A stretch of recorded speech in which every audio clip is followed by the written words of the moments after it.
Crisis Nacional, sanitaria. señores El ministro de Inclusión vicepresidentes, Económica y Social. señores asambleístas, colegas secretaria técnica del Plan Toda una Vida. Efectivamente, como terminaba mi colega secretaria, Ecuador y el mundo ya no serán igual luego de la pandemia y establece desafíos de repensar la política pública, los modelos de atención, para garantizar el tejido social de las personas en situación de vulnerabilidad. Es decir, se debe ampliar los instrumentos de protección social para personas en empleo no adecuado o desempleo. Y para ello se requieren esfuerzos multisectoriales. No es únicamente las acciones que realice el MIES, sino todas las entidades como el Ministerio de Relaciones Laborales, las mismas políticas que emergen de la normativa que puedan establecerse en las distintas acciones legislativas desde el GAT parroquial, desde el GAT territorial e inclusive el más importante, la Asamblea Nacional. Y desde esa perspectiva, la presentación que hoy realizaré es básicamente qué estábamos haciendo antes del COVID, muy brevemente, durante el COVID y en el proceso en el cual tendremos que buscar mejores caminos para la protección social de los grupos de atención prioritaria, de los grupos que estén en pobreza y pobreza extrema, y sin duda de los umbrales de protección que se requiere para lograr este cometido. Lo que buscamos es lo que conversaba con la comisión presidida por el asambleísta Albornoz, es buscar que no se dé un incremento en la pobreza ni tampoco en la extrema pobreza, que es de lo cual se podría establecer condiciones de actuar de forma temprana, tanto en políticas públicas como en materia legislativa, en función del tratamiento de las leyes que ustedes hoy tienen a su responsabilidad. En ese sentido, debemos decir que el Ministerio de Inclusión Social busca un proceso en el cual las personas que están en riesgo de pobreza y exclusión social mejoren de manera integral las condiciones de vida de los individuos para ofrecerles las mismas oportunidades educativas, laborales, económicas en las que disfruta el resto de la sociedad. La inclusión económica es vital en estos procesos en los cuales existen procesos en los que el Producto Interno Bruto van a tener un decrecimiento, las ofertas laborales van a tener un impacto.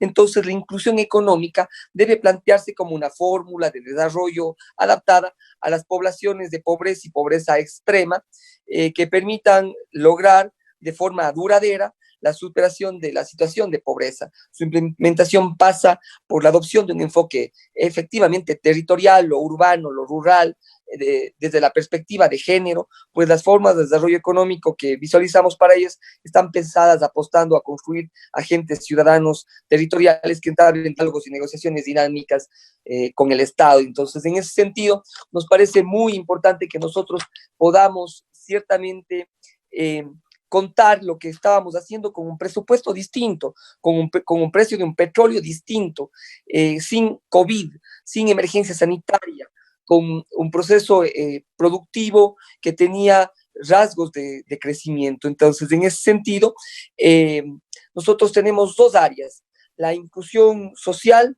en donde está todo lo que se trabaja en lo intergeneracional con las distintas poblaciones, tal como lo establecía mi colega, con personas con adultas mayores, con niños.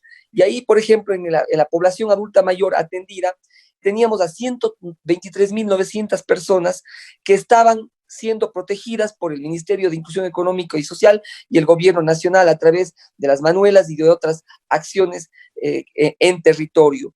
De igual forma, la protección especial, supremamente importante porque esta vincula la protección de los niños, de los jóvenes que están con nosotros en sectores, en espacios residenciales, que viven con las instituciones cooperantes del MIES o con instituciones del MIES, que por orden judicial, un niño o una niña, que un juez encargó el cuidado al Estado en función de la naturaleza de problemática social que ésta refiere. Entonces, en ese sentido, teníamos una atención y tenemos una atención de 23.704 personas en protección infantil. Desarrollo infantil, niños de 0 a 3 años, combate a la desnutrición infantil. Se estaba estableciendo un proceso histórico importante con una inversión de $220 millones para llegar a estas poblaciones de 0 a 3 años. en donde nos preocupábamos de las 4 comidas de los niños, del desarrollo cognitivo, desarrollo psicológico, motriz, entre otros. Y claro, el tema de discapacidades, que con propiedad lo ha tratado la secretaria del Plan Toda una Vida, en donde tenemos varias acciones y condiciones de acción afirmativa frente a esta población. En ese sentido, también tenemos que decirles que en cuanto a la inclusión económica, que es la que marca el piso de protección social vinculado al bono de desarrollo humano y bono de desarrollo humano variable, el número de beneficiarios era de 536.368 personas. La pensión para adultos mayores en situación de pobreza, teníamos a 306.908. La pensión para personas con discapacidad, toda una vida, la pensión Joaquín Gallegos Lara, 94.108 personas.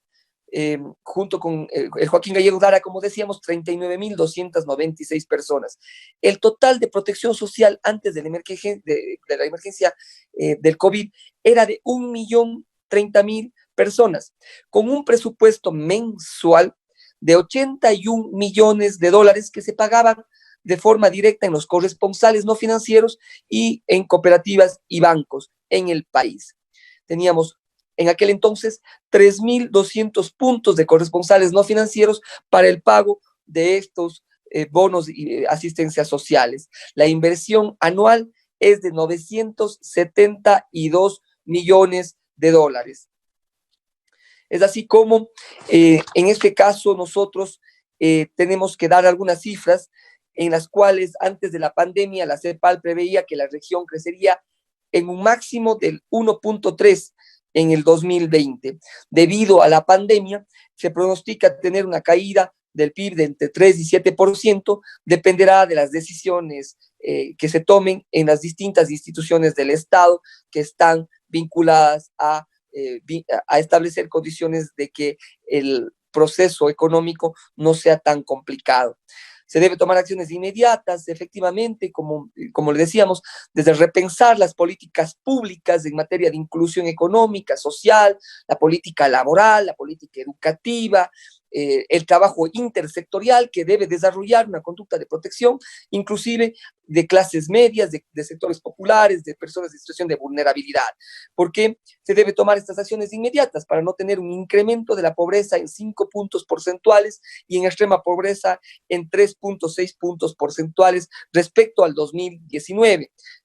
Y eso vincula un trabajo ciertamente articulado entre las distintas instituciones del Estado, y aquí estamos para construir junto a ustedes y efectivamente perfeccionar todo lo que se requiera. Decíamos nosotros, y no es la área mía de gestión, pero el seguro de desempleo, o sea, la acción intersectorial depende de la protección en distintos puntos, como por ejemplo el bienestar social. Y ahí entre el 2016 y el 2019 se han tenido 102.000 beneficiarios. Fíjense en este número. Hasta marzo del 2020 se ha tenido ya 4.355 personas más, 25 más que el periodo del año anterior. Como ustedes saben, el monto a recibir son de $280 por beneficiario en 5 meses, que da un total de $1.400. A eso me refiero con una política de acción en donde podamos establecer articulación intersectorial entre los distintos niveles del Ejecutivo y también, en este caso, del Instituto Ecuatoriano de Seguridad Social. Y de la misma forma, me parece importante que ¿qué es lo que busca evitar la política social en la cual estamos eligiendo un modelo?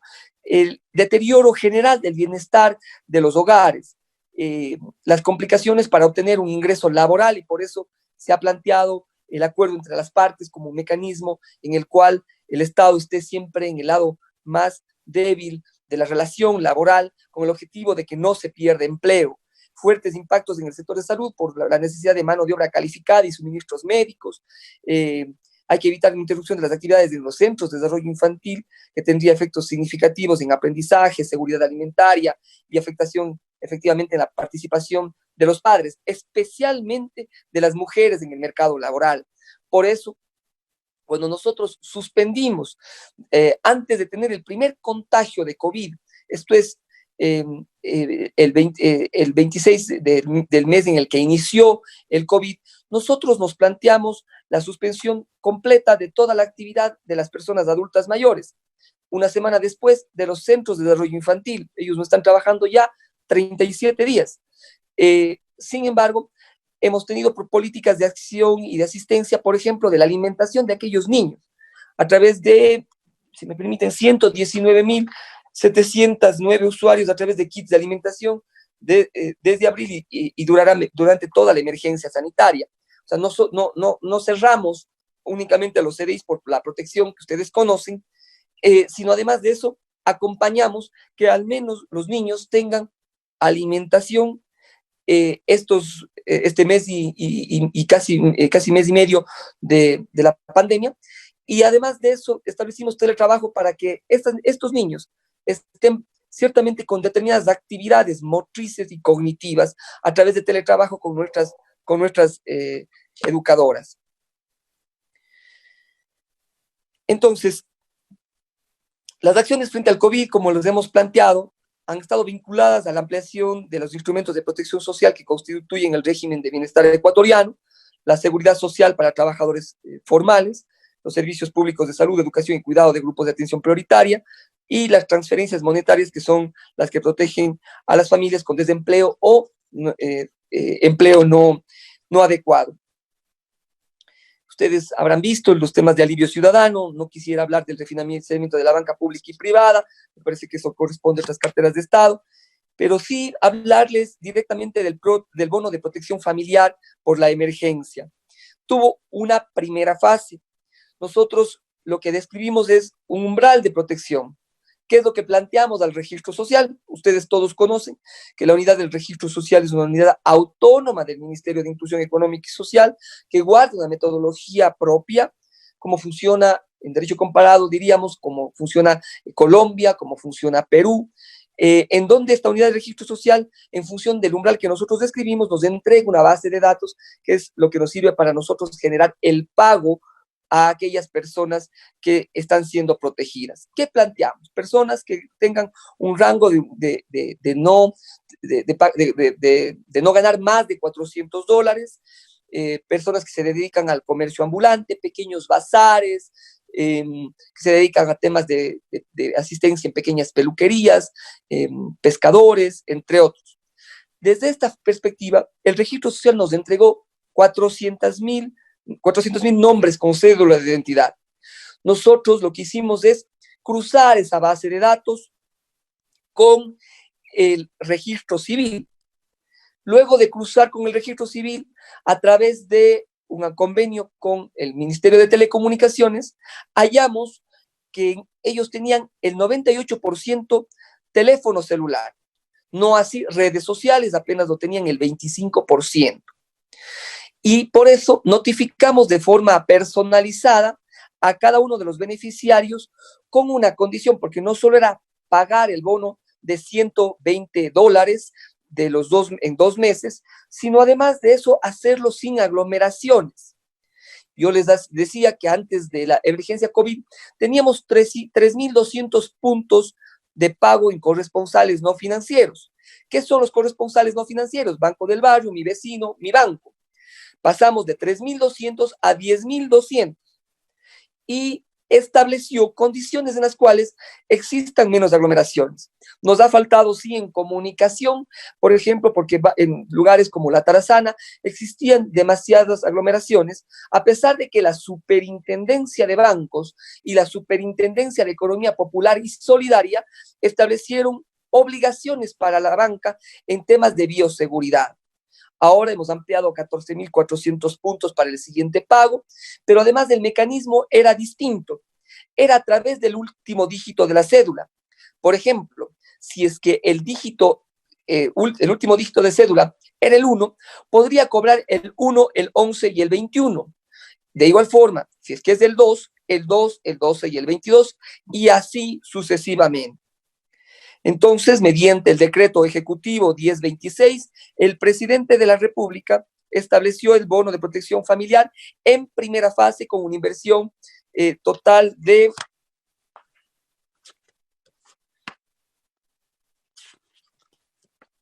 114 millones de dólares contado con la segunda fase. Es decir, se estableció un proceso en el cual se nos planteó condiciones para las cuales esta atención tenga una segunda fase con la descripción que hemos planteado.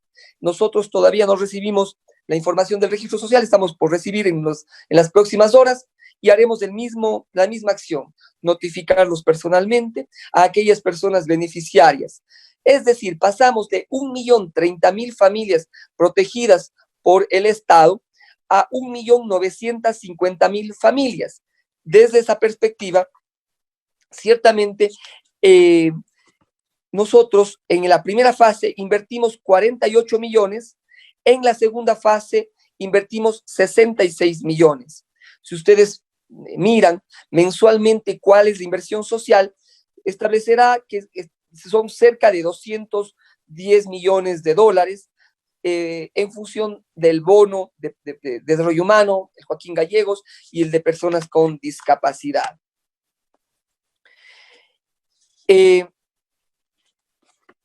¿Por qué pensamos en que el bono de protección familiar sea pagado en los corresponsales no financieros que hemos establecido?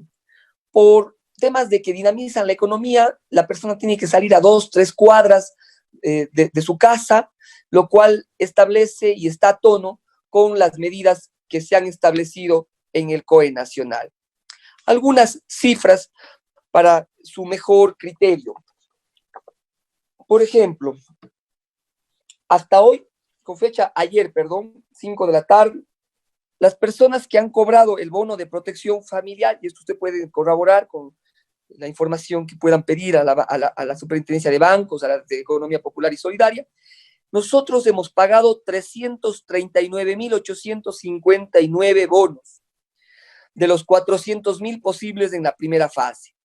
El total de personas que hoy han cobrado es de 960.000 familias.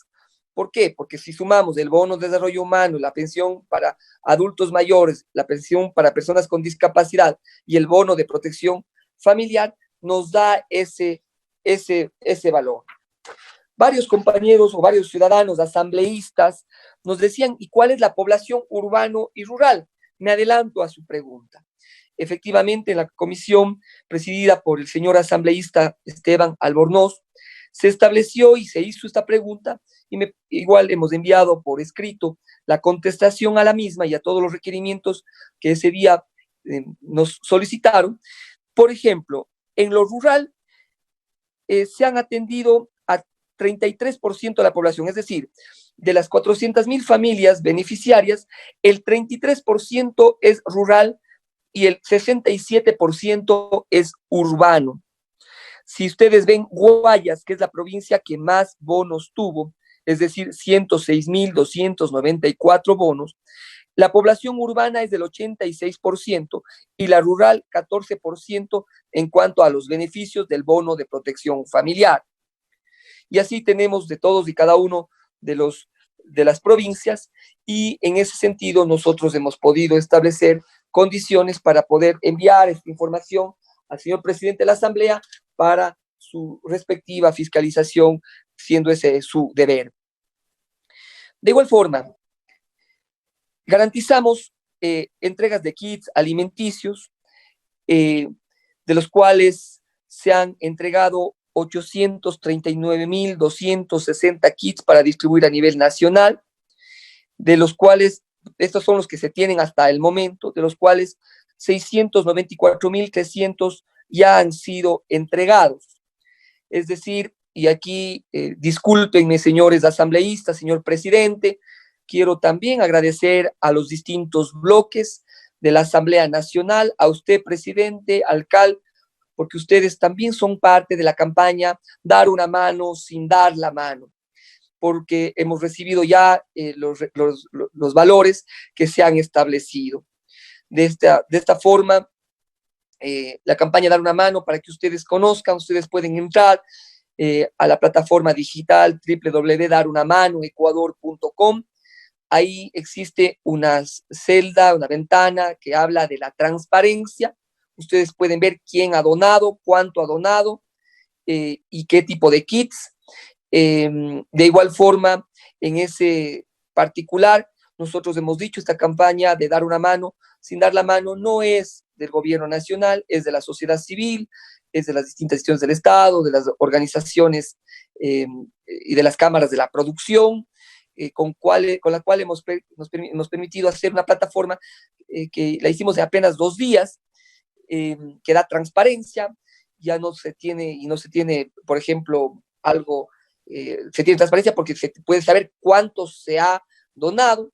Esto no entra al Estado, esto va directamente a las cadenas, a 5 cadenas aliadas, que son las que compran a quién, a los pequeños agricultores, y de esta forma se ahorra en logística y en experiencia de la última milla, sobre todo.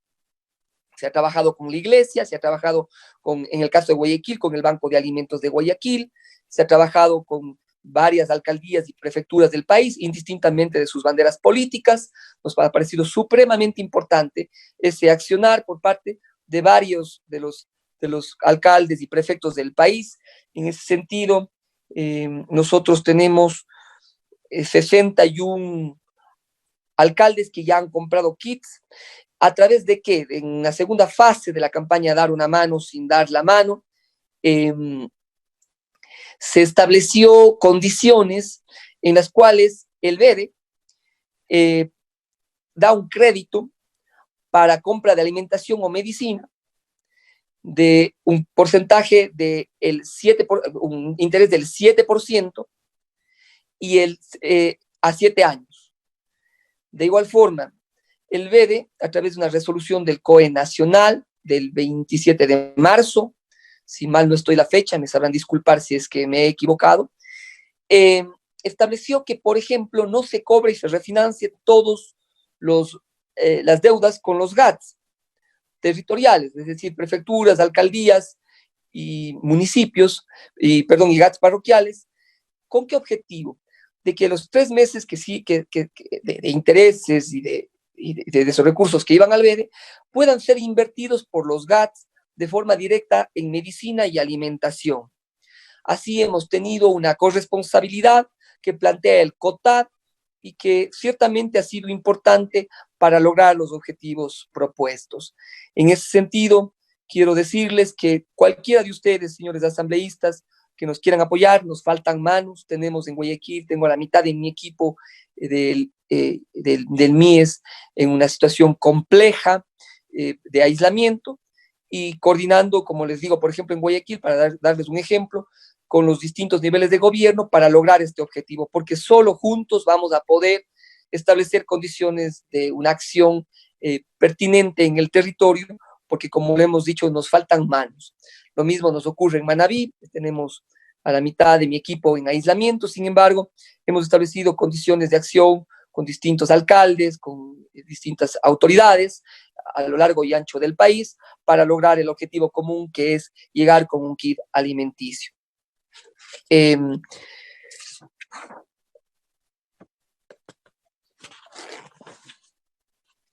Se me ha hecho también referencia en las comparecencias pasadas al tema de la economía popular y solidaria. ¿Qué estamos haciendo respecto de eso? He oído también entrevistas de varios de los señores asambleístas que plantean con justa razón preocupaciones respecto del tema. Les voy a contar algo que hemos hecho desde el IEPS, que es el Instituto de Economía Popular y Solidaria. El resultado de enero a febrero del 2020 en mercado internacional era de $150.908 de venta por parte de la economía popular y solidaria. El mercado público era de $9.589.600. El mercado privado era de $1.028.000. No hemos dejado de trabajar desde esa perspectiva. Efectivamente, se han reducido las ventas para la economía popular y solidaria, como es lógico, pero, por ejemplo, en el mercado internacional tenemos ventas por 95.410 frente a los 150.000 que les había planteado. El mercado público de $10 millones, el mercado privado de $821.000. Hay reducción, pero también quiero decirles con toda franqueza que hay muchísimo trabajo. Pero ya en el futuro lo que buscamos es que existan condiciones. Ya tenemos un crédito aprobado de 51 millones de dólares del BID para todo lo que es economía popular y solidaria. Lo mismo, tenemos 15 millones de dólares para economía popular y solidaria que refiere el sector de la Amazonía, eh, entre otras cosas, y en los casos de pequeños emprendimientos y economía popular y solidaria vinculada, se ha podido establecer conexión entre lo urbano y lo rural y entre cadenas grandes de supermercados con pequeños agricultores o asociación de productores del centro del país. Esto lo hemos hecho también con el apoyo de la empresa privada. Ahora bien, hoy estamos hablando, y entiendo que ya pasaron por las dos comisiones, sobre la reforma económica que se está planteando en función de la ley que ustedes están tramitándola. Nosotros siempre, y quiero decirlo, esta es mi vocación, además democrática, creo que siempre todo es mejorable. Varias críticas en la comisión nos han permitido desarrollar en esta semana varias acciones que ponen de manifiesto nuestra voluntad de diálogo y nuestra voluntad también de escuchar distintas voces, distintos criterios para la mejor construcción de las políticas públicas. Al principio les decía, y ojalá podamos tener la oportunidad con la Comisión de Niños, Niñas y Adolescentes de la Asamblea, independientemente de las banderas políticas que hemos planteado, podernos plantear cuál va a ser el post-COVID respecto de la protección de los derechos de niños, niñas y adolescentes, qué va a pasar con las pensiones alimenticias de los padres no pagaron, qué va a pasar con el sistema de justicia. Son condiciones que plantean un post de discusión que creo que tiene que ser lo más asertiva posible, porque esta acción sui generis de lo que nos está pasando luego del COVID hace que tengamos que repensar la política pública en materia social desde toda perspectiva.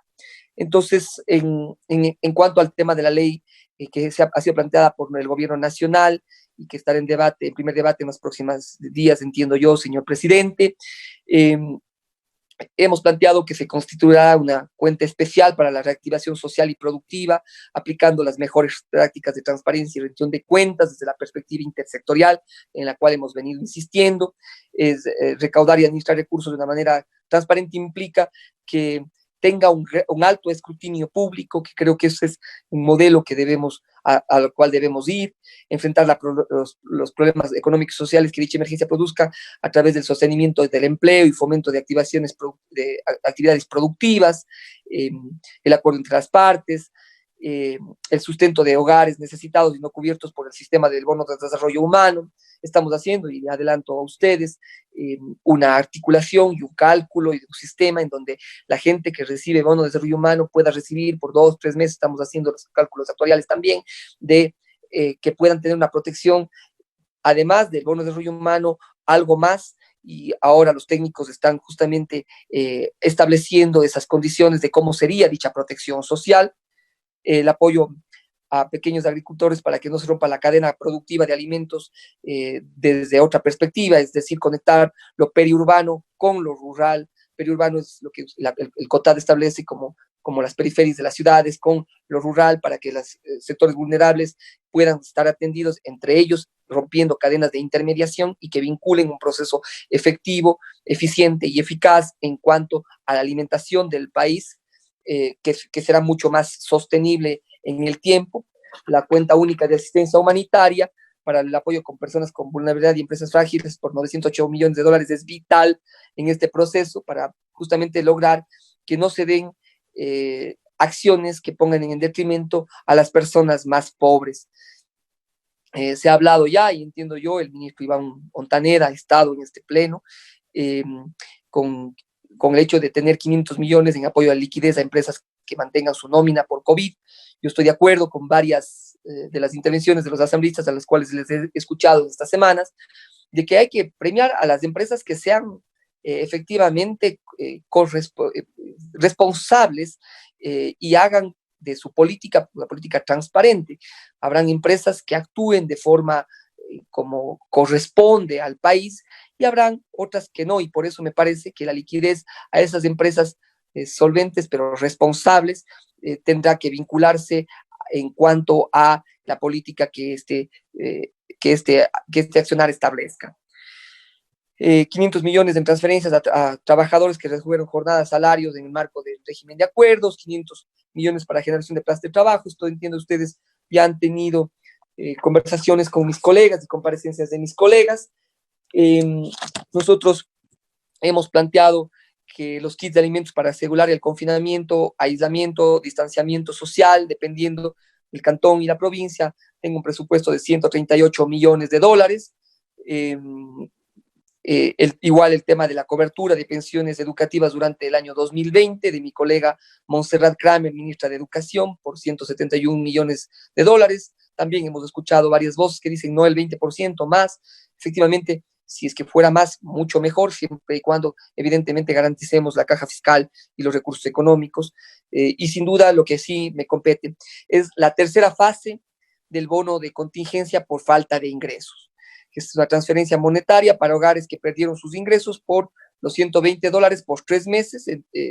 Los beneficiarios potenciales son 1 millón de hogares y el presupuesto es 150 millones de dólares. Señores asambleístas, no quiero extenderme más en la palabra, más bien ojalá podamos contestar todas sus preguntas y haber estado a la altura de las circunstancias para poder explicar lo que estamos haciendo en el marco de este proceso de sistema de protección social que ciertamente nos está tocando plantear, no solo durante la emergencia COVID, sino en el futuro, que creo que es lo que también importa. Les agradezco bastante, señor presidente, a su orden.